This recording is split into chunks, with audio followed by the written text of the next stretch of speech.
joined Pete Wood at Dare to Dream Racing to take us through his runners for Hollywood Bets Durbanville on Tuesday. Pete, a number of runners for the yard. In race 1, you've got Williams Legacy. Back and trip, and you put the blinkers on. Vicky, a big headache, this horse.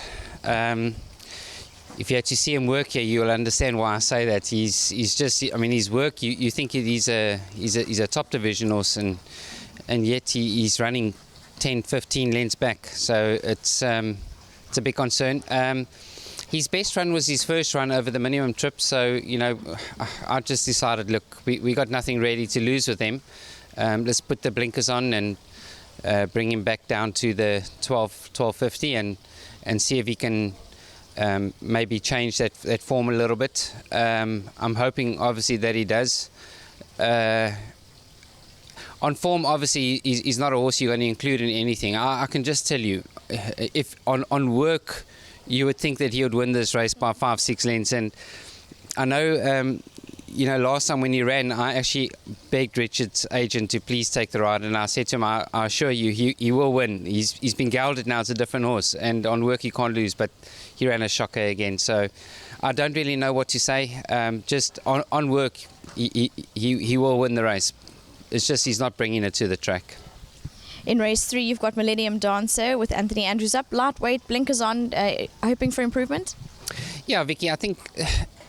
To be very fair to her, she's just not strong enough yet. She's not ready, and she's a 2,000 plus meter filly. So this is way too short for her. The only reason why I'm doing this is because she's not strong enough yet to go the trip that she wants. But she has improved in her work. We've put the blinkers on. We always knew that she was a filly that was going to eventually need the blinkers. It has made a bit of a difference in her work as well. So I'm expecting a much improved run. I just don't feel it's enough to be competitive yet. Maybe her next start, depending. I just want to see where are we, so we can go, further or not yet. So I can't fancy her. I just feel that she will run a much improved race, but I can't really put her in a race being competitive. Race 4, you've got Jovil, Richard up. He ran on well last time, and another horse you've put some headgear on. Look, another one, we always knew he was going to need the blinkers eventually. His last run was just, he had been out of work for a little while, and we knew that he was going to need that run, so I left the blinkers off. Now we've put it on. He doesn't give you much in work.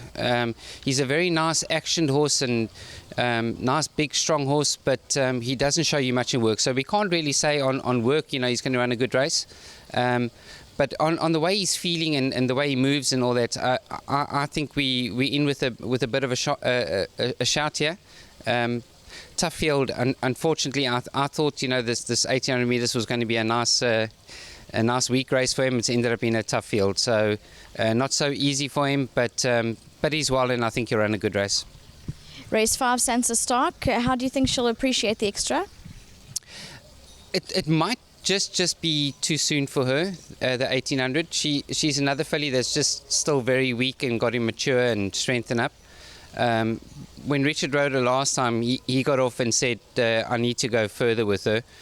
And I asked him, is she ready? And he said, yeah, he thinks so. So we're taking a chance. Personally, I would have liked a mile and then gone further next time. But I'm trusting what Richard said.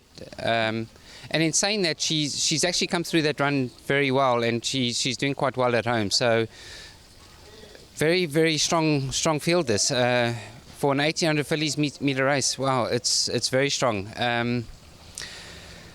I think you got to include her in all your bets. You just obviously can't go very short with her. That's unfortunate. But she's well, and she will run a good race. You got to include her. Race 7, Easy Money. Craig Bantam up. She's well drawn, and she ran an absolute cracker in the Ready to Run stakes. Yeah, that was fantastic. It was very exciting. She surprised everyone there. I hope that she can do the same thing here. Unfortunately, she's gone up in the ratings quite a bit from that run. But she's very well. She's an honest little filly. She doesn't have the tons of ability, but she's got a big heart and she tries very hard. So Another race, very, very tough field. All the racing on the day is very strong, but I think she'll run a good race. She will make her presence felt, I believe. The last of your runners in race 8 is Tyrian Lannister, a winner last time out, and he built up to that good win. Do you think he'll go on from here? Yeah, Vicky, this is going to be his second run after rest, and it does worry me. That second run always worries me when it's too close to the first run. We were just busy discussing it in the office now, about what work we've been doing and what we need to do this morning. I just feel like he's feeling well enough. He doesn't feel like that race has taken too much out of him, and so I believe he's definitely come on in work. He's come on from his last run, because he's feeling so well, I think he can be competitive again. First run out of the maidens is never easy, and obviously second run after rest is obviously a big concern for me. But I think he's very well, and I wouldn't be surprised to see him in the winner's box again. Obviously, we're very hopeful. We're just not very, very confident, but we are hopeful, and yeah, he's a horse you've got to include in everything. Pete, thank you. All the best. Thanks very much. That's Pete Botha at Dare to Dream Racing, taking us through his runners, and most certainly keep an eye on Easy Money, and also have healthy respect for Tyrian Lannister.